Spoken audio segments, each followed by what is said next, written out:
성도 여러분들, 귀한 안식일 이렇게 함께 하신 것을 진심으로 환영합니다. 이제 예배를 시작하시면서 함께 찬미를 부르도록 하시겠습니다. 처음에 부르실 찬미는 327장 찬미입니다. 나 주를 멀리 떠났다. 마혜선 집사님의 찬양 인도로 함께 찬미를 부르시겠습니다.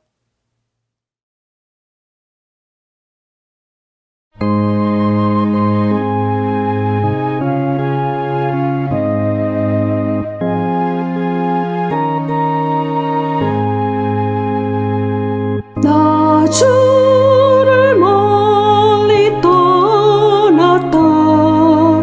이제 옵니다.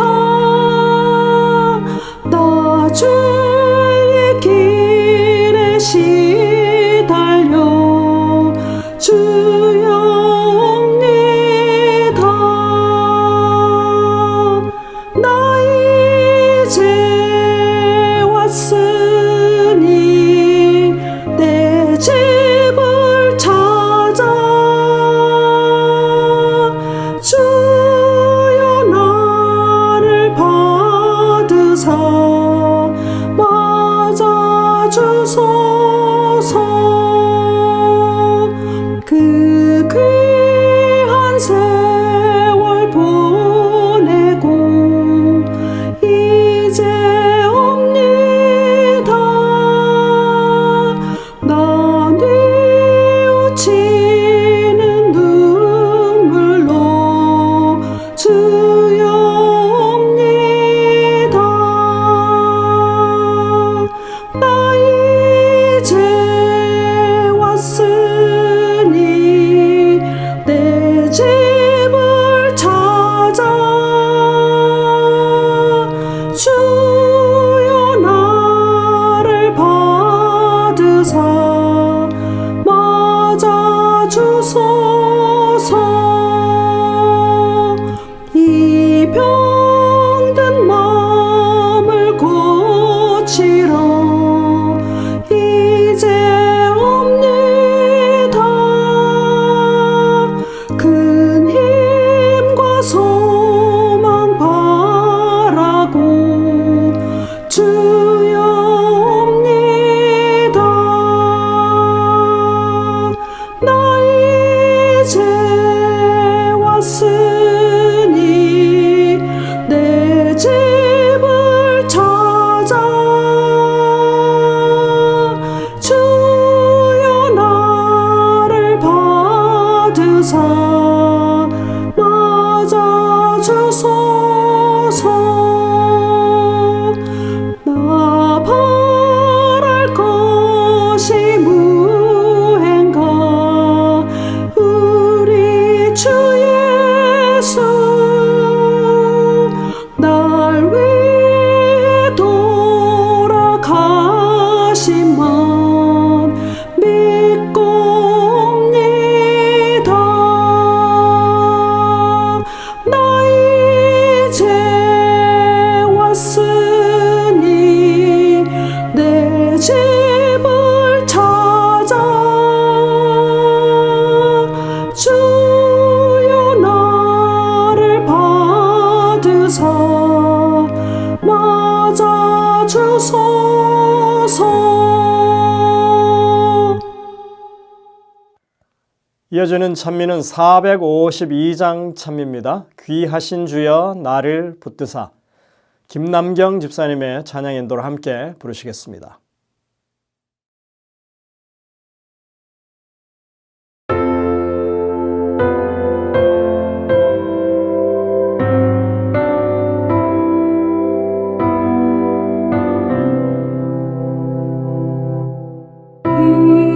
귀하신 주여 날 붙드사 주의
예배를 시작하시면서 부르실 찬미는 509장 찬미입니다. 난 알겠네 주 인도하심을 국중신 장로님의 찬양 인도를 함께 찬미하시겠습니다.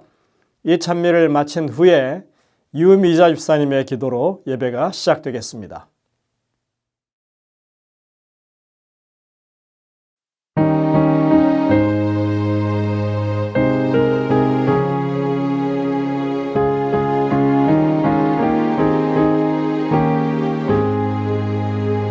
난 알겠네 주 인도하심을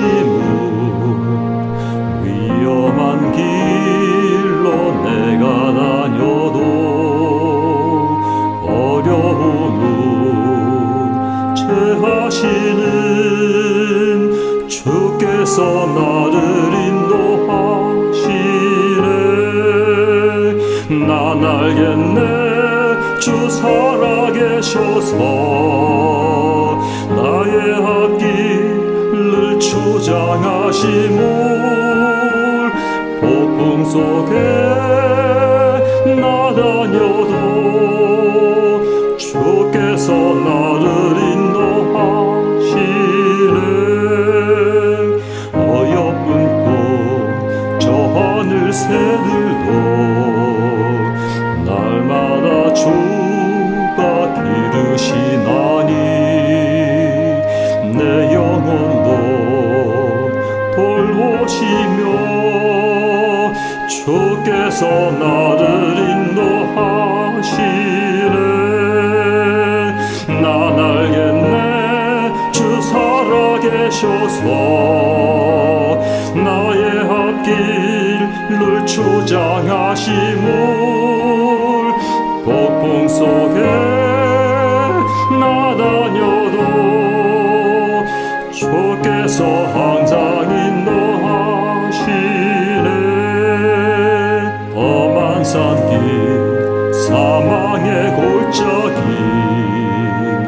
내 주와 함께 걸어간다면 두렵지 않네 안전하네 주께서 나를 인도하시네. 난 알겠네 주 살아계셔서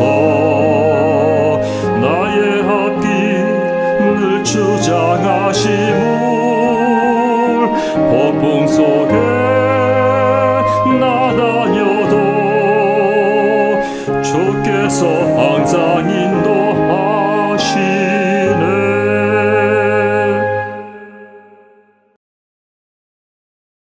살아계셔서 온 세상을 통치하시는 전능하신 아버지, 또 오늘 새로운 안식일을 통하여 일주일 동안에 지은 모든 죄를 사함받게 하옵시고 질병으로 고통받는 우리 모두를 사랑으로 치유해 주심을 감사드립니다.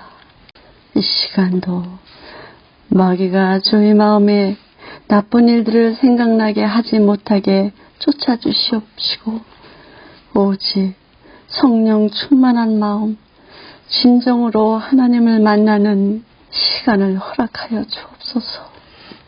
우리의 미래를 아시고 주관하여 주시는 사랑의 아버지시여, 언제든지 우리가 하는 말들이 누군가에게 위로가 되게 하옵시고 그 누군가를 살리는 생명의 언어가 되게 하옵소서. 아버지, 누구와 시선이 마주칠 때에도 우리를 통해 사랑이신 주님을 보게 하옵소서. 주님, 만나는 모든 사람 가슴에 주님 향기 맡을 수 있게 하옵소서. 아버지, 우리들의 모든 생각이 주님 마음과 연합되게 하옵시고 오직 주님 닮은 겸손과 낮은 마음 품고 살게 하옵소서. 못된 원수도 거뜬히 진심으로 사랑할 수 있는 믿음도 주시옵고 근심 걱정 불안함 없는 곱고 굳은 믿음으로 살게 하여 주옵소서. 예수 그리스도 이름으로 잠시 기도드렸습니다. 아멘.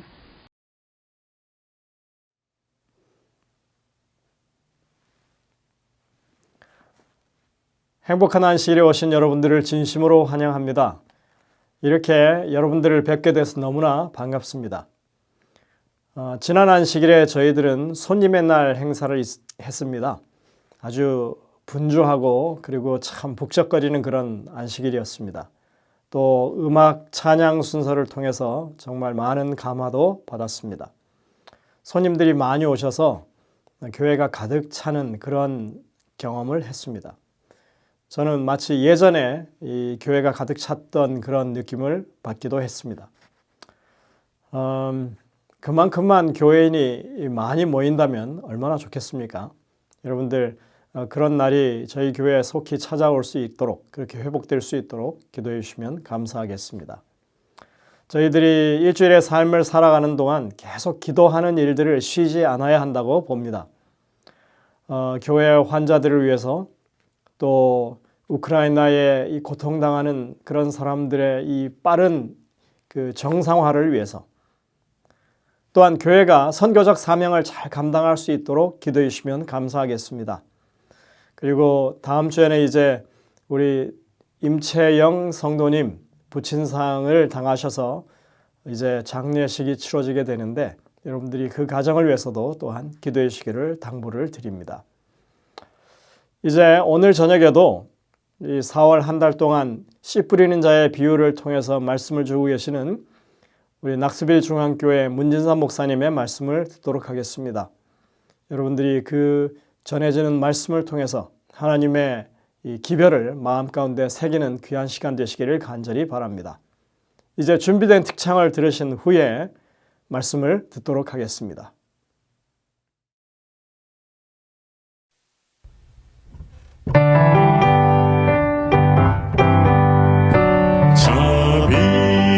자비로운 주 하나님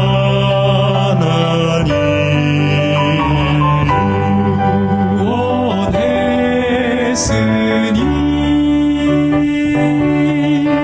내 잃어버린 생명을 이제야 찾았네.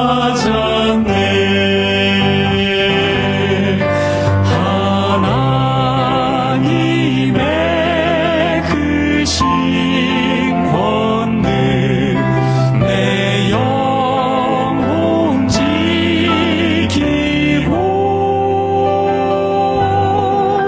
저 본향에 이르도록 날 인도하시네.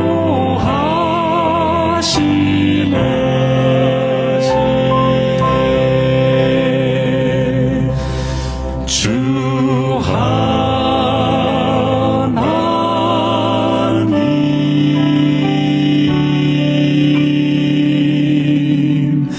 빛나고 높은 보좌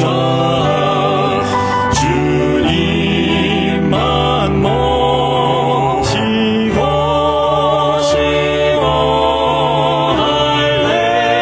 할렐루야 노래 불러 큰 영광 돌리리.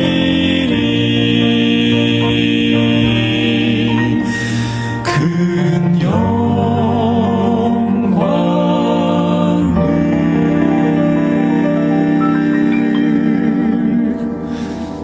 주께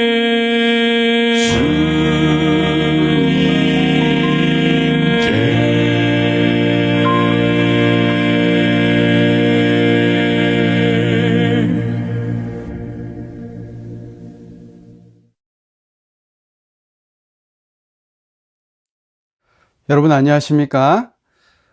봄날이 되어가고 있는 것 같습니다. 지역마다 다르겠지만 날씨가 풀려가고 또 지금 우리가 살펴보고 있는 씨 뿌리는 비유에 대해서 좀 더 우리가 더 가깝게 느낄 수 있는 그런 계절이 다가온 것 같습니다. 오늘은 지난주에 이어서 씨 뿌리는 비유 세 번째 시간입니다.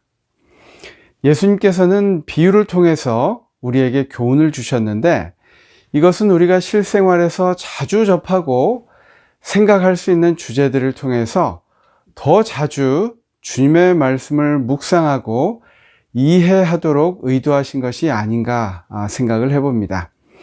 오늘 본문은 마태복음 13장 22절 말씀인데요. 제가 봉독하도록 하겠습니다. 가시떨기에 뿌리웠다는 것은 말씀을 들으나 세상의 염려와 재리의 유혹에 말씀이 막혀 결실치 못하는 자요. 이 발화된 씨를 질식시키는 것들이 있다고 하시는데요.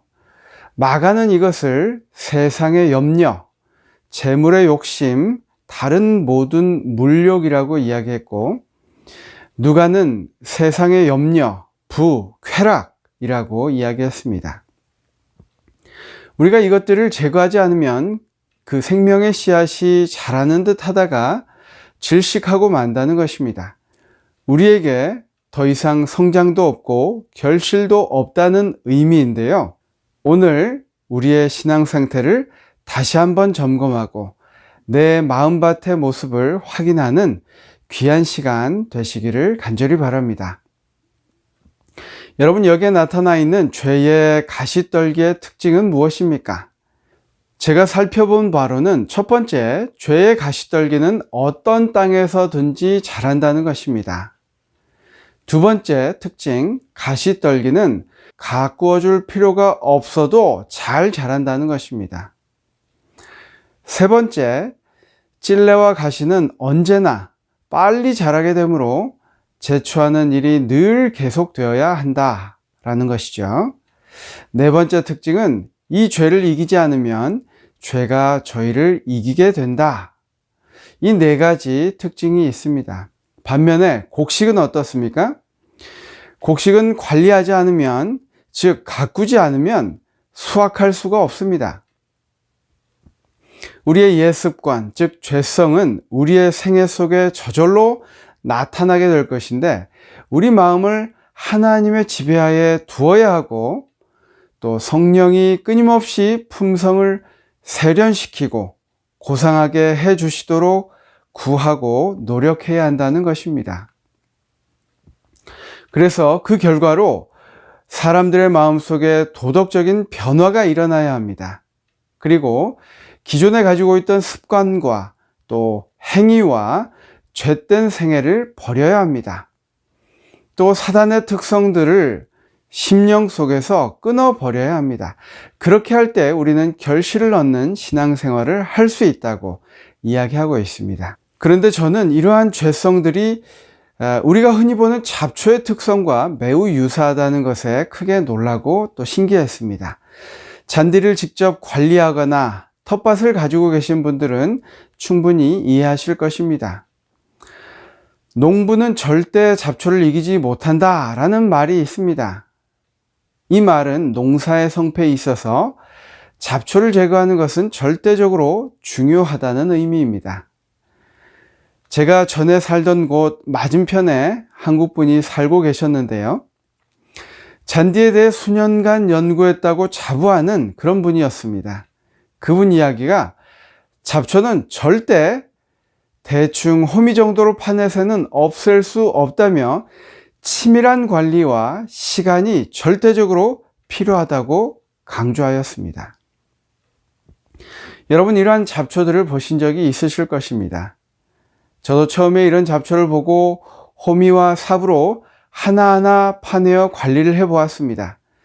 하지만 이런 풀들에게 비웃음 당하듯이 돌아서면 다시 나고 그러기를 반복하였습니다. 자료를 보면 논 잡초는 100여 종이 있다고 하고 밭 잡초는 300여 종이나 된다고 합니다. 그래서 이 잡초를 이겨보려고 해도 그것이 쉽지 않습니다. 한 전문가는 잡초에 대한 생각 자체를 다르게 해야만 이길 수 있다라고 이야기하는데 그것이 무엇이냐면 우리가 농사를 짓는 곳에 잡초가 나는 것이 아니라 우리가 잡초 종자은행 위에 농사를 짓고 있는 것이다 라는 것입니다. 우리의 생각을 완전히 바꿔야 된다는 것이죠. 여러분, 이 정의가 우리 마음밭의 죄성과 너무나 동일하지 않습니까? 죄의 씨앗으로 가득 찬 밭에 하나님의 생명의 씨앗이 뿌려진 것입니다. 죄의 씨앗으로 가득 찬 그 밭에 하나님의 생명이 오셔서 그곳에 뿌리를 내리도록 하신 것입니다. 그리고 워낙 작아서 보이지 않지만 땅 속에는 수많은 종류의 잡초가 자손을 퍼뜨리기 위해 엄청나게 그 씨앗을, 자손을 뿌려 놓았습니다. 우리의 마음밭입니다. 또 아무리 많은 씨앗이 묻혀 있더라도 한꺼번에 나온다면 그 다음에는 관리가 쉬울 텐데 그렇지도 않는다는 것이 문제입니다.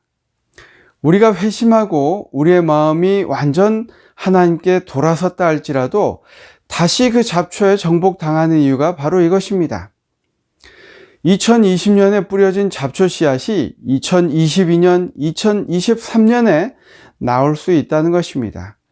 어떻게 그걸 알 수 있냐면 거의 밀폐된 비닐하우스 농장에 올해 모든 잡초를 제거하고 땅도 뒤집지 않고 건드리지 않았다 할지라도 내년에 그 비닐하우스 안을 보면 또 잡초가 올라옵니다. 여러분 경험해 보셨죠? 그것이 잡초의 특성이고 우리 마음밭의 죄의 특성인 것입니다. 또 잡초의 특징이 종자를 퍼뜨리기 위해 곡식이 익기 전에 먼저 씨앗을 맺고 땅에 퍼뜨립니다. 어떤 씨앗은 살짝 건드리기만 해도 팝콘처럼 튀어올라서 주변에 퍼지는 것을 볼 수 있습니다. 그 생명력이 얼마나 끈질긴지 좀처럼 우리가 이 잡초를 없애기 힘들다는 것입니다. 멋모르고 달려들면 포기하기 십상입니다. 단번에 잡초를 몽땅 없애겠다는 생각을 버려야 합니다. 돌아서면 바로 또 올라오기 때문입니다. 우리 그 몇몇 대표적인 잡초와 그 특징을 한번 살펴보겠습니다. 이 풀은 발행이라는 잡초입니다. 여러분 보신 적이 있을 것입니다. 저는 잔디밭 관리하면서 지겹도록 보았습니다. 얼마나 생명력이 끈질긴지 한 뿌리라도 나면 사방으로 뻗어서 먼저 영역을 확보하는 풀입니다. 금방 퍼져서 밭을 다 뒤덮습니다. 뿌리까지 뽑아야 힘겹게 제거되고 또 씨앗이 생기기 전 제거해야 몇 해가 편할 수 있는 그런 아주 독한 잡초입니다.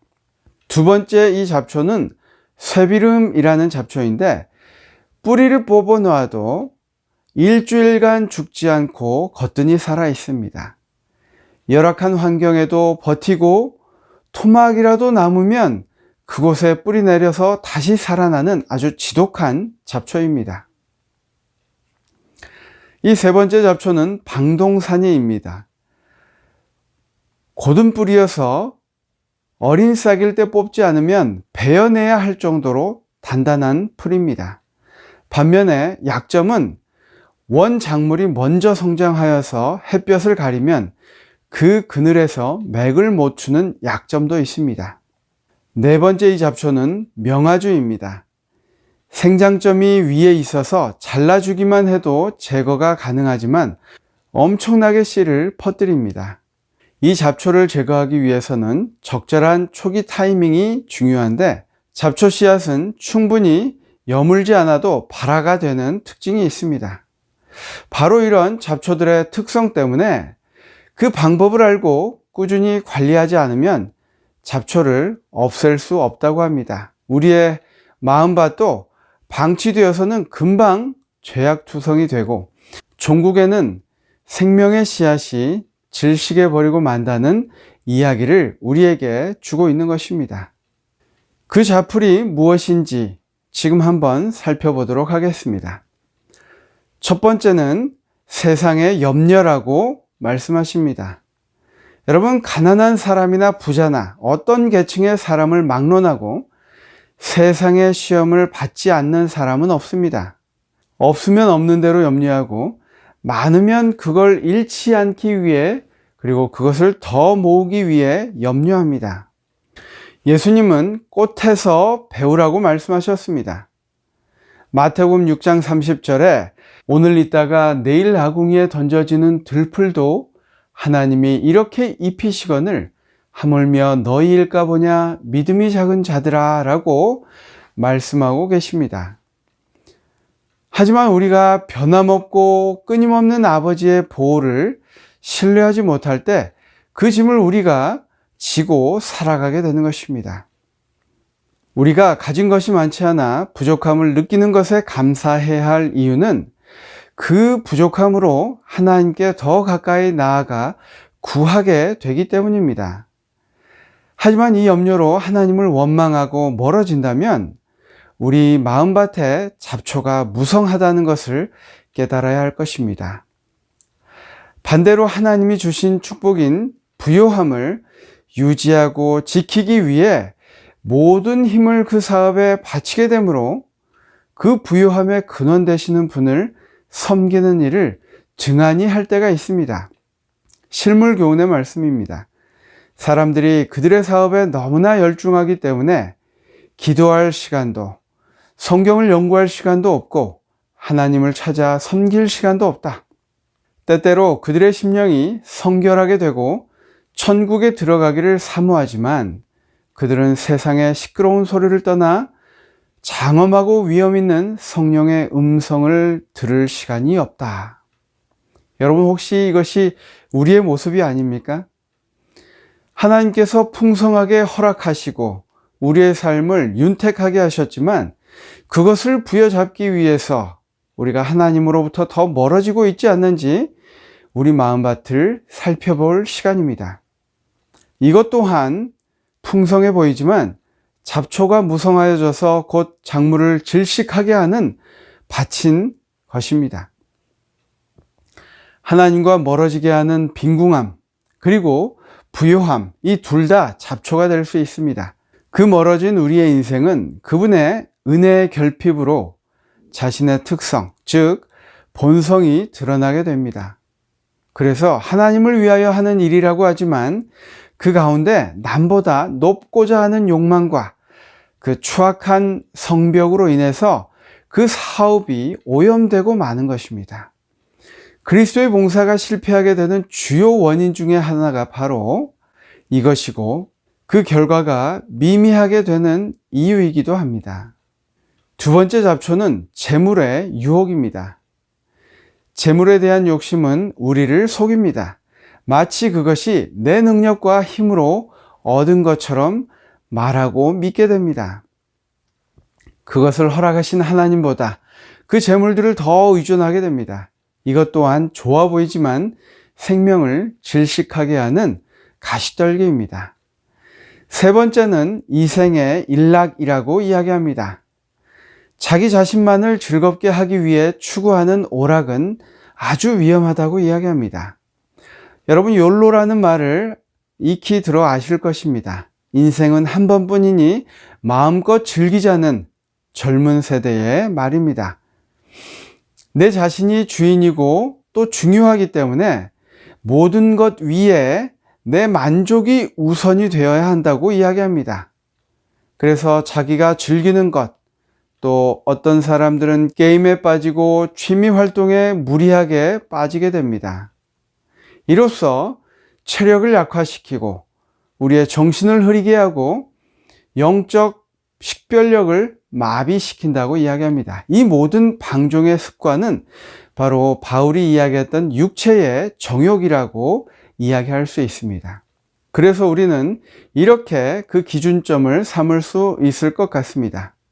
그 자체가 죄악적이 아니라 할지라도 하나님 나라보다 다른 무엇을 더 귀히 여기는 것은 죄입니다. 무엇이든지 우리의 마음을 하나님께로부터 떠나게 하는 것과 그리스도께 대한 애정을 빼앗아 가는 것은 영혼의 원수라는 것을 기억하게 되시기를 간절히 바랍니다. 우리가 이 기준으로 세상을 바라보게 될 때 그 잡초를 제거할 수 있을 것입니다. 또 자녀 교육에 있어서도 권면이 있는데요. 어린 자녀들의 마음밭을 형성하는 데 있어서 부모의 역할이 참으로 중요함은 더 강조할 필요가 없습니다. 이 자녀들의 발육기에 있어서 부모들의 책임은 이루 말할 수 없이 큽니다. 부모들은 청년들이 인생과 인생의 참된 성공에 대한 바른 견해를 갖도록 올바른 가마로 그들을 도울 수 있도록 연구하여야 한다. 그럼에도 불구하고 이 세상에는 자녀들의 세속적 번영을 첫째 목적으로 삼는 부모가 얼마나 많은지 모른다. 친구를 택하는 일에 있어서도 이러한 목적을 참작하여 선택한다. 많은 부모들이 그들의 가정을 대도시 속에 두고 자녀들을 유행이 난무하는 사회로 안내한다. 이와 같은 분위기 속에서 성장한 결과로 그들의 마음과 정신이 쇠미해질 뿐 아니라 높고 고상한 인생의 목적도 잃어버린다. 영생을 상속할 하나님의 아들과 딸이 될 특권을 세속적 이익과 바꿔버린다. 참으로 우리가 우리의 자녀 교육에 있어서 중요하게 살펴보아야 할 문제이고, 또 사실 우리가 우리 재림 교인으로 살아가면서도 이렇게 아이들에게 강요하고 이런 관점을 심어주고 있지 않는지, 우리가 이렇게 교육하고 있는지 우리가 다시 한번 우리 마음을 살펴야 할 것입니다. 또 이렇게 권면합니다. 도시는 쾌락과 향락의 중심지가 되어 있다.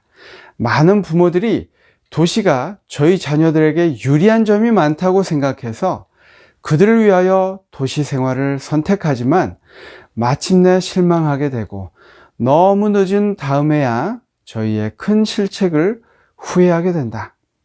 그래서 사탄은 우리의 마음밭을 망가뜨리기 위해서 근심과 재리와 쾌락, 이 모두를 사용한다고 이야기합니다. 그래서 다음 새 성경절은 우리에게 이렇게 경고하고 있습니다. 요한일서 2장 15절 16절 말씀인데요. 이 세상이나 세상에 있는 것들을 사랑하지 말라. 누구든지 세상을 사랑하면 아버지의 사랑이 그 속에 있지 아니하니, 이는 세상에 있는 모든 것이 육신의 정욕과 안목의 정욕과 이생의 자랑이니 다 아버지께로부터 쫓아온 것이 아니요 세상으로 쫓아온 것이라. 요한일서의 말씀입니다. 두 번째 말씀은 누가복음 21장 34절 말씀인데요. 너희는 스스로 조심하라. 그렇지 않으면 방탕함과 술 취함과 생활의 염려로 마음이 둔하여진다고 경고하고 있습니다. 세 번째 말씀은 디모데전서 6장 9절과 10절입니다. 부하려 하는 자들은 시험과 올무와 여러 가지 어리석고 해로운 정욕에 떨어지나니 곧 사람으로 침륜과 멸망에 빠지게 하는 것이라. 돈을 사랑함이 일만하게 뿌리가 되나니 이것을 사모하는 자들이 미혹을 받아 믿음에서 떠나 많은 근심으로써 자기를 찔렀도다 라고 기억하고 있습니다. 여러분, 오늘의 결론입니다. 그럼 우리가 어떻게 할 것인가? 우리가 어떻게 그 마음밭에 자라난 잡초들을 제할 것인가? 예수님께서 우리에게 이 비유를 주신 것은 밭의 상태에 따라서 씨의 결과가 다르다는 것을 보여주시기 위함입니다. 우리 마음밭의 상태를 다시 한번 체크하고 열매 맺는 밭으로 변화시킬 수 있는 방법이 있을까요? 이 실물 교훈에서는 두 가지를 권면하고 있습니다. 첫 번째, 이미 신자된 우리에게 주시는 말씀인데요. 우리 마음밭에 생명이 잘 자라고 있지 않다면 그 책임은 우리 자신에게 있다는 것입니다. 물론 우리가 자신을 변화시킬 수 없지만 그 선택권이 우리에게 주어져 있기 때문에 그것을 결정하는 것은 우리에게 달려 있습니다. 우리의 상태가 어떠할지라도 우리가 성령을 간구하면, 그리고 성령께 우리 주도권을 드리고 굴복하기로 우리가 선택하면 유혹에서 벗어날 욕구를 불러일으켜 주신다는 것입니다. 우리의 마음밭을 잘 관리하여야 합니다. 잘 갈고 잘게 부수어져야 합니다. 우리의 회개가 바로 우리 마음밭을 부수는 것입니다. 잡초는 뽑아버려야 합니다. 성령을 구하고 부단히 노력함으로써 회복될 수 있다고 이야기합니다. 마음밭을 살펴 회개함으로써 우리 마음밭을 완전히 뒤집는, 그래서 우리 자신은 죽고 하나님이 우리 마음을 주도하시도록 그 결정권을 하나님께 드리는 여러분과 제가 되시기를 간절히 바랍니다. 두 번째는 선교, 즉 타인의 마음밭을 준비시킬 수 있는 방법입니다. 설교를 너무 많이 하지 말고, 이것은 다른 말로 강요나 어떤 율법적인 것을 강조하지 말고 그들과 소통하고 그들을 위하여 더 봉사하라고 이야기하고 있습니다. 잃어버린 영혼들을 위하여 개인적으로 일할 필요가 있다라고 권면하고 있는데요. 이론으로는 마음을 움직일 수가 없고 변론으로 설복시킬 수 없는 단단한 길처럼 보이는 마음밭도 개인적인 봉사를 통해 마음을 부드럽게 만들어 씨가 뿌리를 내리게 할 수 있다고 이야기하고 있습니다. 여러분 주변에서 그런 분들을 만나보시지 않았습니까? 우리가 그 마음밭을 기경하고 뿌리가 내릴 수 있게 하는 것은 개인적인 헌신과 봉사라는 것입니다. 그리고 그들을 잘 가르치라고 이야기합니다. 처음 신앙을 시작할 때에 그 신앙의 기초가 되는 원칙을 잘 가르치고 잘 배워야 한다고 이야기합니다. 어떤 것에 대하여 그렇습니까? 첫 번째, 구원에 대하여 그렇습니다. 그들이 그리스도의 희생으로 말미암아 구원을 얻을 뿐 아니라 그리스도의 생애가 그들의 생애가 되게 하고 그리스도의 품성이 그들의 품성이 되게 해야 한다는 것을 배워야 한다는 것입니다. 그냥 그것이 구원을 얻어서 기쁘고 끝나는 것이 아니라 그것이 우리 삶에 들어와서 그들에게는 져야 할 짐도 있고 또 고쳐야 할 타고난 나쁜 본성도 있다는 것을 배워야 한다는 것입니다. 그리고 이것을 우리가 보여주고 함께 이겨내도록 노력해야 한다는 것입니다. 두 번째는 믿음에 대하여 가르치고 배워야 합니다. 그들로 그리스도의 사랑을 의지하고 그분께 우리의 모든 염려를 맡기도록 우리가 보여주고 그들을 훈련하고 가르치라고 이야기하고 있습니다. 신앙의 시작 단계에서 배워야 한다는 것입니다. 그렇게 하여야 자풀이 그 생명을 덮어 질식하는 것을 막을 수 있다는 것입니다. 세 번째는 선교에 대하여입니다. 그들로 영혼을 그리스도께 인도하는 기쁨을 맛보게 하여야 한다라고 이야기하는데, 그렇게 하면 유익이 무엇이냐면 그들은 잃어버린 영혼에 대한 사랑과 관심 때문에 자기 자신을 잊어버리게 될 것이다 라고 이야기합니다. 그러면 그들에게 세속적인 쾌락이 그 매력을 잃게 되고 우리를 낙심케 하는 온갖 짐들도 잊어버리게 될 것이다. 이것은 땅 위에 나와 있는 가시덤불을 자를 뿐 아니라 뿌리까지도 뽑아버릴 것이다 라고 이야기합니다. 결론입니다. 마음밭은 잘 갈아져야 합니다. 흙은 죄에 대한 깊은 회개를 통해서 잘게 부서져야 합니다. 유해한 사단의 잡초는 뽑아버려야 합니다. 가시떨기에 덮였던 밭은 부지런한 노력에 의해서 회복될 수 있습니다. 이와 같이 선천적으로 악한 성질도 우리 예수 그리스도의 이름과 힘을 의지해서 우리가 노력하고 주님과 동행함으로써 그것을 극복할 수 있다고 이야기합니다. 여러분 어떻습니까? 우리의 마음밭에 잡초들을 많이 발견하셨습니까?